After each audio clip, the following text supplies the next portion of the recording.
Welcome to A Diary of a Professional Tennis Coach with Mark Gellard and Candy Reid, sponsored by the ERT 300. Well, delighted to say that Bryan Shelton, the coach of Ben Shelton, a former excellent ATP player himself, joins us on the podcast Diary of a Professional Tennis Coach. Bryan, a warm welcome. Mark Gellard is going to join us shortly with some hopefully great questions for you. But firstly, I'd like to ask you what you think about the Jannik Sinner 2024 season, which was just incredible, but also Novak Djokovic and Andy Murray getting together as a player-coach combination. Yeah, well, I mean, those are headliners for sure, starting with Jannik, what an amazing year, for the young man. I mean, he's won just about everything that he's played, and started in Australia and it's kind of gone all the way through Davis Cup finals, which ended yesterday. But just a historic year. I mean, I think he's well deserving of his number one ranking. He's well deserving of the Grand Slam accomplishments that he's had. He's well deserving of, just all of the success that he's had, not only for himself, but for his country and his team. And, just witnessing how he works, firsthand out there on the tour, you can see it every day. And it starts with how he treats people, and he's just a respectful young man who's been taught very well by his parents. And you can see that every single day and how he interacts with everybody he comes in contact with. And so that's the first thing that really strikes me as another coach out there on tour, is you can see his character really coming through. And so, I'm really happy for him. I say congratulations to him and his team, but more so to his parents, for raising such a great kid. And I know he's a young man now. But I know there's been a cloud over him this year, and I know it's been a heavy burden that he's kind of had to carry since Indian Wells. But I honestly believe that he's done his very best, in tough circumstances. And I can't imagine, doing what he's done, with those circumstances, and just how he's performed and just how he's represented himself and his family so well throughout this season. And, I know they're super, super proud of him. I know his whole team is proud of him as well. And just an amazing year. I mean, the guy has improved and just kept getting better with his professionalism, and he keeps looking for ways to continue to improve. He wins these slams and he says, we're not done. We've got a lot of things that we can do better, and we got a lot of work to do, and we're going to get back to work. And you just love that. And I think he's been the beneficiary of, having these amazing examples, and Nadal and Federer and Djokovic that have continued to improve throughout their careers and continue to get better, even when they're at the top of the food chain. And I think he's followed that. I think Carlos has followed that as well. And hopefully all these young people can really gain, from the experiences of watching those great legends that we've seen over the last, 20, 30 years. So yeah, just hats off to Jannik. What an amazing year, and wish him continued success as he moves forward. Novak Djokovic and Andy Murray joining forces. That was a surprise for me, and I'm sure it was for many. I could see Andy jumping back into the game again at some point. I just didn't think it would be this soon. I thought he wanted a little bit of a vacation from the tour. But we'll see how it goes. I think that Andy is a guy, from what I see, just that loves the game, and he's a student of the game. He loves the history of the game. And when I say the game, it doesn't matter if it's men's tennis or women's tennis. I could see him coaching on either side if he so chooses in the future. I think he just loves the game. And so I think, Novak probably asked him to come on board, and he thought, why not? I can't do it anymore physically, but my mind is still there, and I understand so much about this sport, and I want to still make an impact on it. So I think maybe he'll start with Novak and then work from there.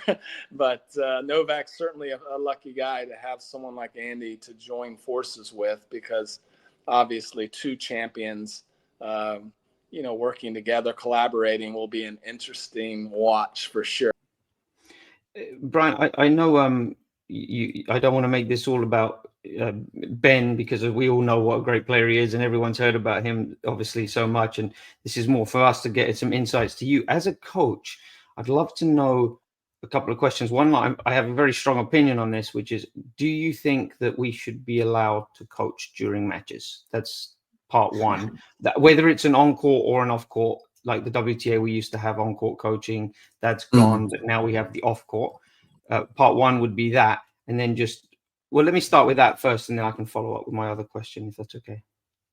Yeah, well, it's a complicated question, Mark, because, when you grow up as a kid and you get involved in tennis and you go out and start playing tournaments and you go out there all by yourself, it's a scary proposition, compared to other sports where you have a coach that can help guide you and mentor you and help you through the process and kind of get inside your head a little bit to kind of help you to deal with the different things that you're going to face as a player, and so we don't have coaching at a young age when you start playing tournaments, and then you go to college and then all of a sudden you have coaching, or you turn professional and now you're allowed to coach. So it seems a little bit backwards that we don't really have coaching at the younger stages. The fact that teams are getting bigger because the game's getting so much more professional than it perhaps ever was.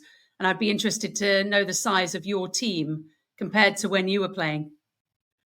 Yeah, well, it's quite a bit different, I think back then when I played, I was out there on my own a lot, and occasionally I bring a coach with me, but that wasn't 100% of the time, and now, just depending on, where you're ranked or whatever, you might have 4 or 5 people on your team, and so like right now we have a strength coach that travels with us quite a bit, Gabriel Echeverria, and then we've also got a physio.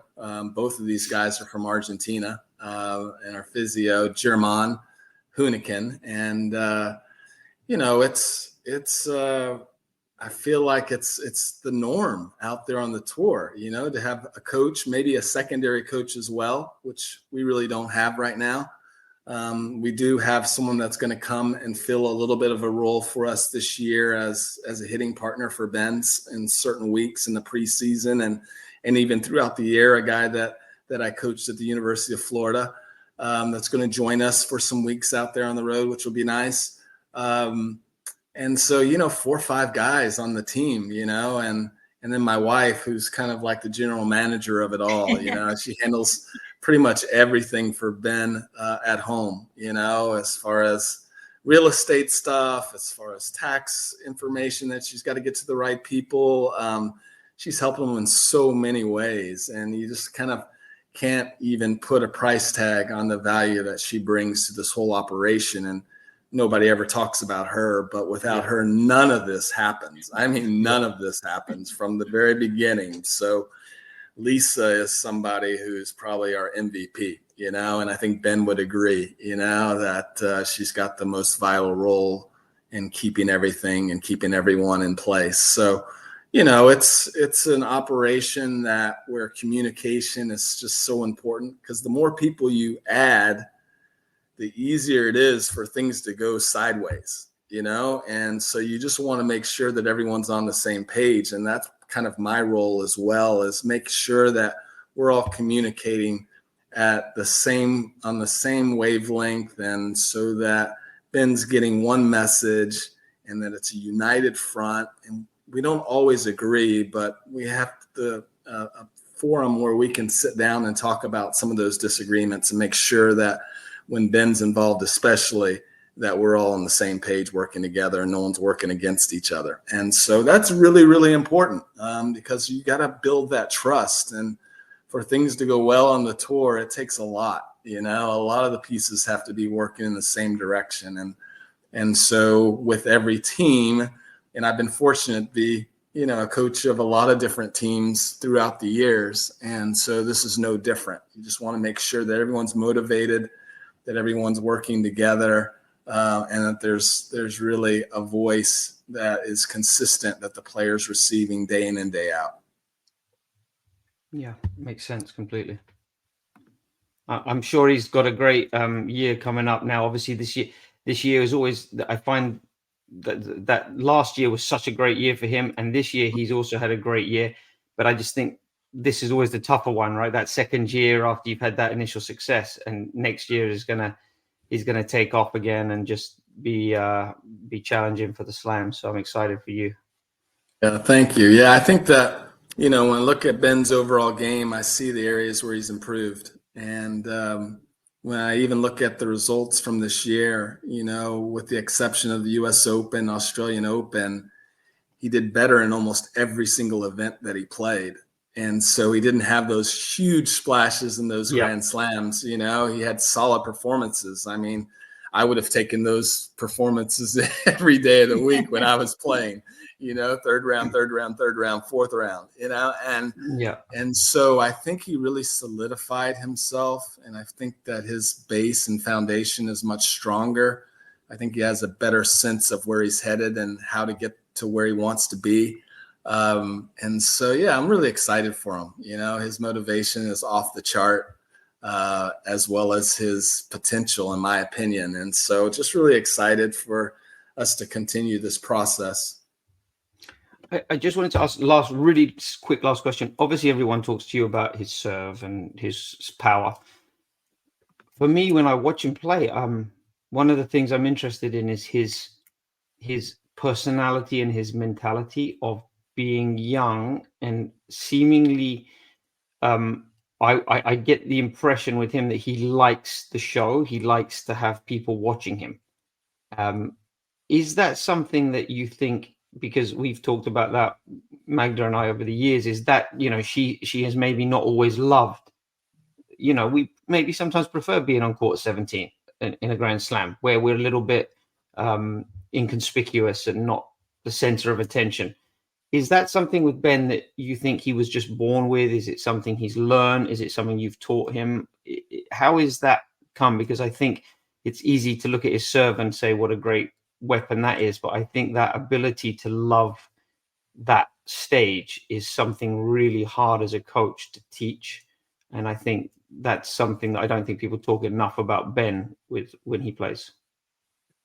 Yeah, I think that's very accurate, and I think that it's something that just he was born with, and we always say, where did this kid come from, my wife and I? And he's so different than the two of us because, like I said, I'm an introvert and so is my wife. And we've got a daughter that's very much like us. And then we've got Ben, who's completely different, and this outgoing personality that loves to be in the mix.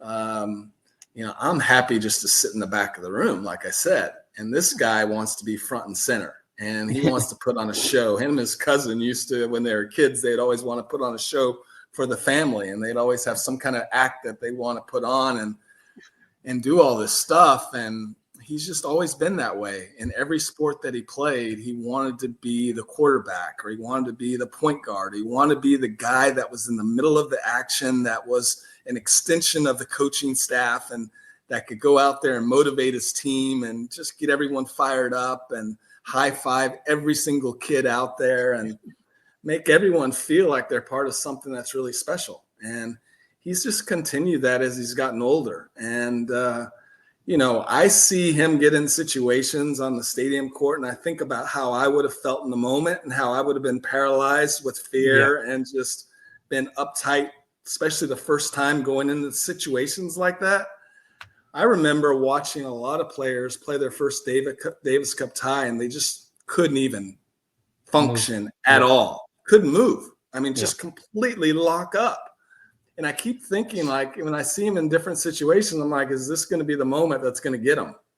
Yeah. And I see him just go out there, and he just starts attacking the situation. And, he has nerves. I know he does. And, but he doesn't let fear get the better of him most of the time. And he finds a way to just overcome it and just express his love for the game, express his talent and his personality. And he wants to entertain. I mean, in a big way, he wants to win and he wants to be successful, but he wants to entertain at the same time. And I think that's most of us are just concerned with trying to get the W, and he wants to do both. We had Vladimir Platanik, Brian, the coach of Lulu Sun, currently on our podcast a few weeks ago. And he was saying, and quite frustratedly so, that there's not really an organization for the coaches. There is for the players. Of course, the ATP, WTA look after them, the ITF. But for coaches, there's not much of a way of putting your point across. Do you find that? Or do you think there's something that perhaps the tours could do better?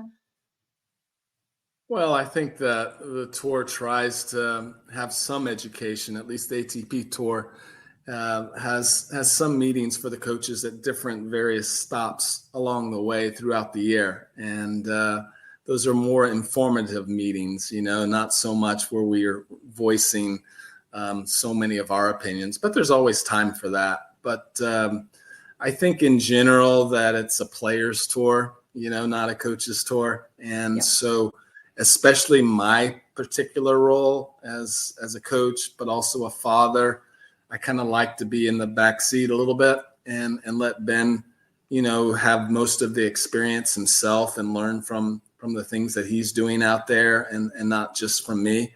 And so I take a little bit of a backseat role on tour, and I'm happy to do that. I'm more of an introvert by nature anyway. But I think, as far as growing the game, I think that, I'm would be very interested to hear from other coaches and what they feel about different things that are happening out on the court and off the court. I think I'd learn a lot from that. And I think we all would, I think opportunities to do things like this, a podcast with both of you, is a great way for people to kind of get a little bit more insight on what's actually happening out there on tour, what's actually happening on the court or on the side of the court. And it just gives the fans a little bit more information about how we tick. And I think you can learn a lot about the game. I always wonder why these guys get away with bouncing the ball 20 times before they serve once they get to the line. Yes. It seems like Bryan it's something Shelton, that's it's very, very rarely talked about, but it's like, this is unbelievable until you're sitting there across the net from someone who's doing that, and you have to stand there and wait for them to bounce the ball 20 times. It's ridiculous. How does this continue to happen? And so there's a lot of things that are happening in the game that I would like to, express my opinion about. And I think that, having a place to be able to do that would be great. Yeah. Let me just ask you a follow-up on that, Brian, because obviously I coach Magdalene. She's been a top 100 player, I think, now for next year will be 10 years in a row. Wow. But Congrats. Thank you. It's nothing to do with me. It's her, awesome. her work. But a little bit.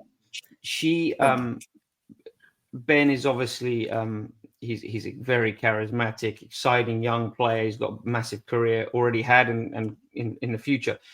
But for the coaches of players like Magda that are typically around 40, 50, 60 in the world, for me, with the coaching side, there's not an agent there. There's not a massive team around us that are taking care of booking flights, organizing visas, hotels. So Magda yesterday says to me, okay, what's our schedule? When are we leaving for Australia?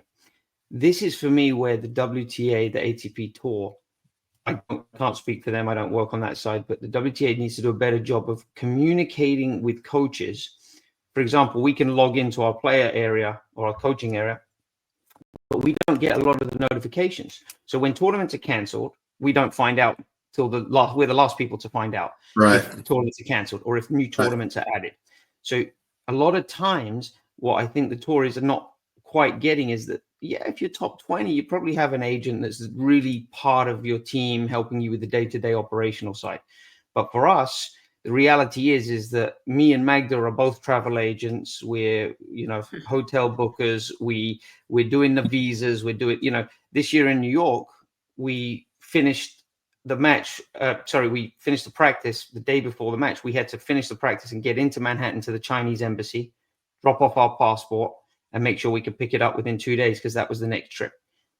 You know, that's where I need all the information, whether it's visas and flights. And I think that's where the tour needs to do a little bit better job of getting coaches, because ultimately the coaches are often the ones making the decisions.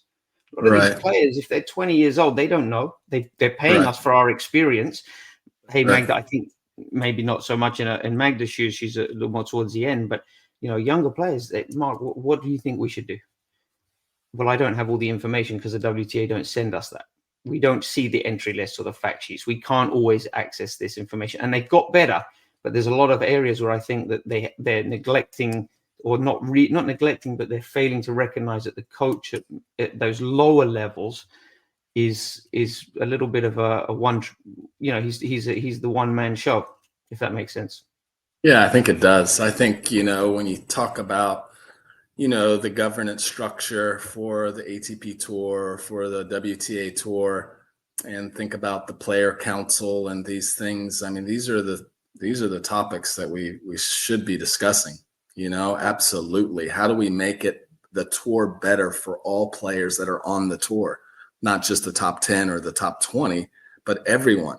And it's been interesting, you know, because I was kind of not quite to Magda's level, but I was kind of that player back when I played, you know, in that range, you know, my highest ranking was 55. And, you know, but I sat inside the top 100 for several years. And, you know, so, but then there was a few more things that we had back then that helped us, you know, and I feel like we've probably lost some of those things. I mean, we had a travel agency that we could use at the ATP Tour that we could call in, had that, you know, the hotline that you could call and you could book your flights and you could get help right away to do those things. And that doesn't exist today. And a lot of things to help with visas and those types of things. Wow.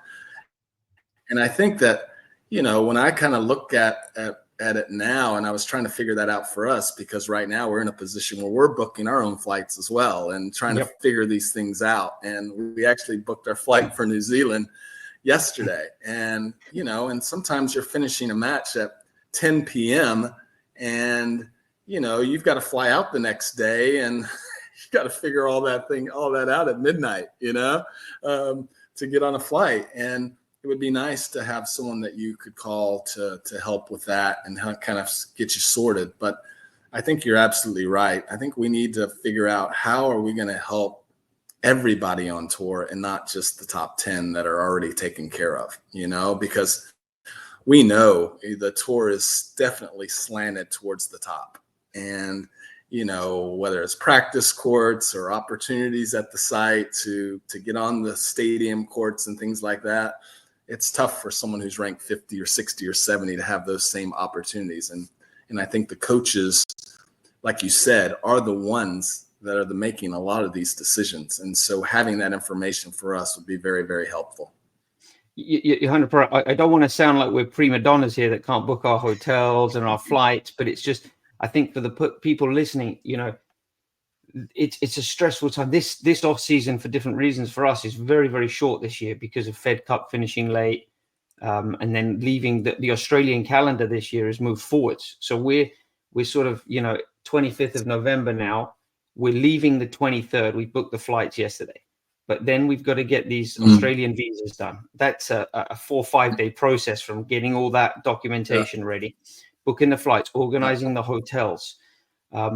And some of the information we need isn't available. And I think, it's tough because there's a lot of things that people don't know that have to happen behind the scenes. And I would imagine if you're Carlos or, Iga or one of these top players, and I get that. That's you know, economy, right? They're the demand. That's what people are coming to see, is those top players. But for the players down the ladder a little bit lower, I think it's important that there's communication from the tours a little bit better. For example, we don't get the opportunity to have health insurance through the tour.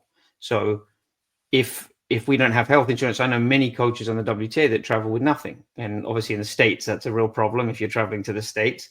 But if something happens to the coach, now the player is on their own. and I've seen this happen before when the coach gets sick. Now the player's left on their own for a week or two. Now it does become a problem for the WTA.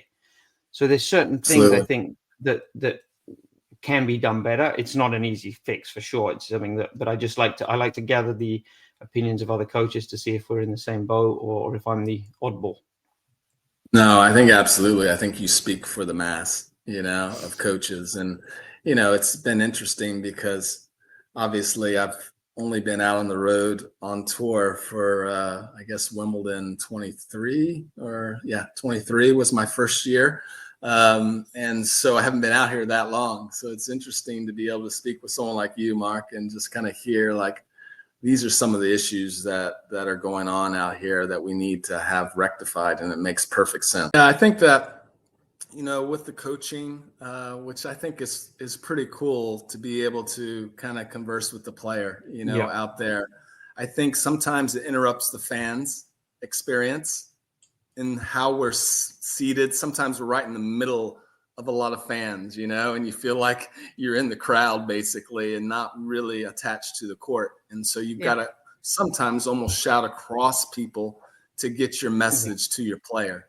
And so the communication can sometimes be a little bit disruptive, especially with coaches that speak a lot, and, just a little bit overkill. But, I think if there was a way to make it a little bit more uniform, where coaches were a little bit closer to the action, had a good seat, for me, it's really difficult sometimes where they place us on the ATP tour. Sometimes we're at court level on the side of the court, and the umpire's chair sometimes takes away the vantage point where we can't even see the other side of the court. Some of the things that I'm looking for as a coach is I want to see what that guy's trying to take away when Ben's serving.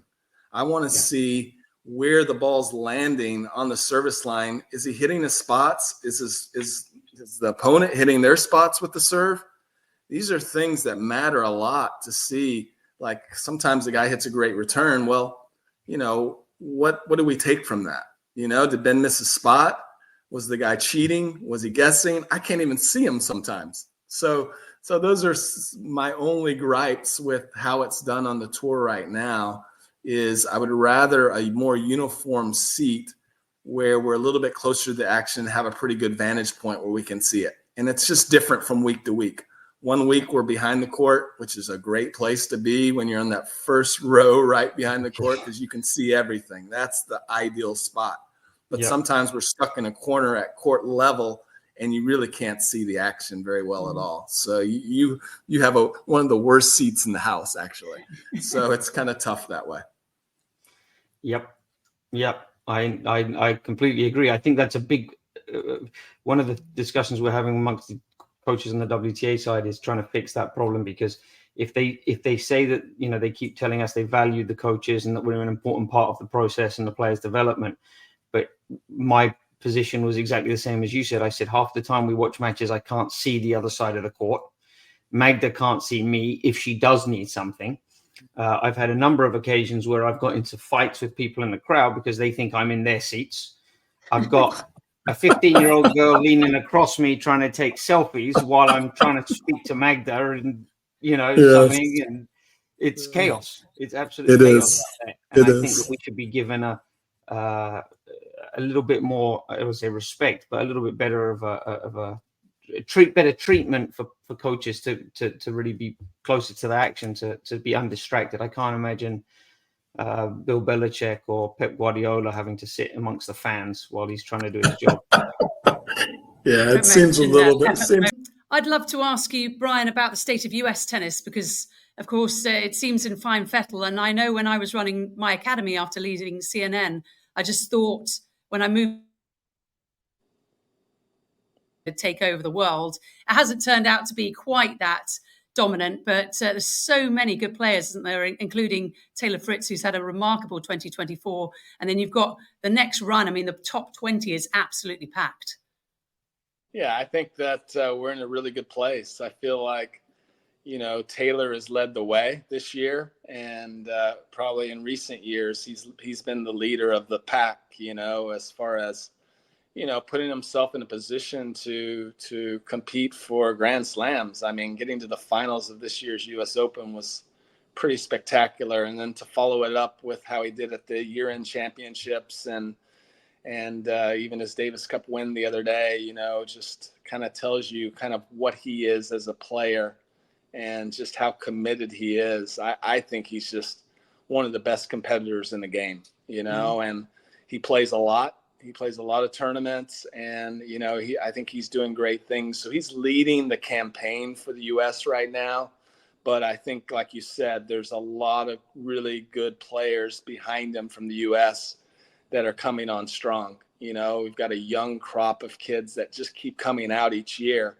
Mickelson had an amazing year this year. And we've got two young talents that are probably just recently turning pro, and Lerner Tien and Nishes Bazavaredi, who are just killing it in the challenger circuit. I mean, they just win week after week after week and just are on the move. So that's fun to see. And then obviously the Tommy Pauls and the Francises and Ben and the other ones that are just right behind, are, Sebi Korda. I mean, when that guy's healthy and playing, I mean, he is definitely a guy that you got to watch for.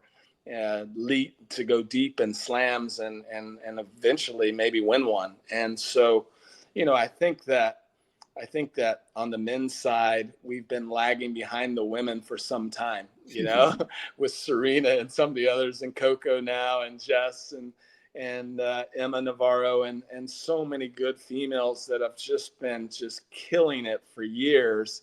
And representing the United States with so much class and just distinction.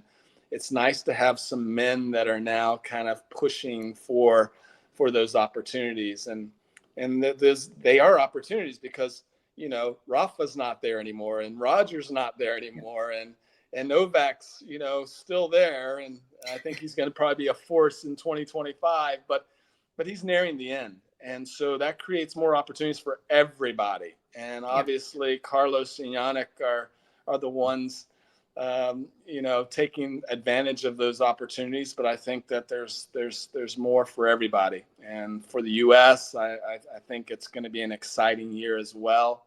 And hopefully we'll have a guy that breaks through and wins the slam this year. Well, Ben has certainly got close, last year's semi-finalist at the US Open. What does he need to do you think, to 2025? What are you working on in particular to perhaps get into the top 10 for the first time? Well, I think there's multiple things. I still think that in the men's game, the two most important shots are always the serve and the return of serve. And so you got to hold serve. I mean, it's really, really important to hold serve. And so for Ben, he's got a weapon in that serve. And so we're just working on it becoming more accurate. It's one thing to be able to hit the ball 150 miles per hour. It's another thing to be able to hit your spot. And so just trying to refine his serve so that he's able to really hit his spots more consistently and accurately. When he hits the slider serve, can he get it within 2 inches to the line and be consistent with that so that it moves away from the opponent, which then opens up his flat serves to the tee and the ad and out wide in the deuce. He doesn't have to be quite as accurate because that slider's so tight to the line. And then just so that he's developing the return of serve as well. I think that's an area that's been a little bit of a weakness for him, but we're trying to work on that consistently to shore that up so that he has more opportunities to break and he's not just relying on winning breakers all the time. But just his overall development in his game, I think, an all-court game takes time, Candy, as having played and coached. It just takes more time. And so we're really trying to put in the investment in him, being able to move forward to the net and be more competent up there, be more comfortable there. And against the best players in the world, that's not an easy proposition, but I think it's one that's worthwhile once he continues to develop it and masters that part of the game. So, I think it's going to be a process. I think that he's made strides. I still think that he's got so much untapped potential, and we'll just kind of keep working on those aspects of his game to help him round out his game and so that he's more comfortable on all surfaces, whether it's the clay or the grass or the hard courts where he is most comfortable. Do you use a data analyst just to help you work out where he could do better? Yeah, we've been fortunate to be able to work with the USTA, which is our governing body. And, we've had David Ramos and Matt Clower now working in that aspect and really trying to help us not only throughout the year, but in the preseason, really try to identify the areas that Ben was very successful in this year and areas where he wasn't, so that we can kind of, design our practices and what we work on around those data points, and I think that's really, really important, to recognize where there's a lot of room for improvement. And so, I think the numbers don't lie, sometimes they don't tell the complete story, but they definitely help. And so to have that information and for the USTA to be so good at helping us, not just game plan for other opponents, but also game plan for how Ben can continue to develop his game. Very, very important. And just finally, because we've had a lot of your time, thank you so much, Bryan Shelton, for speaking. You hear a lot of professional athletes, musicians say, "Oh, I wouldn't want my child to do what I did. It's just too difficult." Have you, or did you have some worry about Ben sort of following in your footsteps and going down the same path? Because that professional tennis at the top of the game is incredibly, firstly, difficult to get there, but also very, very hard to maintain the kind of levels that you need to. Yeah, I don't think that this was ever, the end goal for me with Ben's tennis or my daughter's tennis. I was excited when he decided that he wanted to play tennis, because at a young age, he said he wasn't going to play tennis and wanted to do other things and play other sports. And I was certainly supportive of that. Whatever their passion is, I want them to be able to go after it with everything that they've got.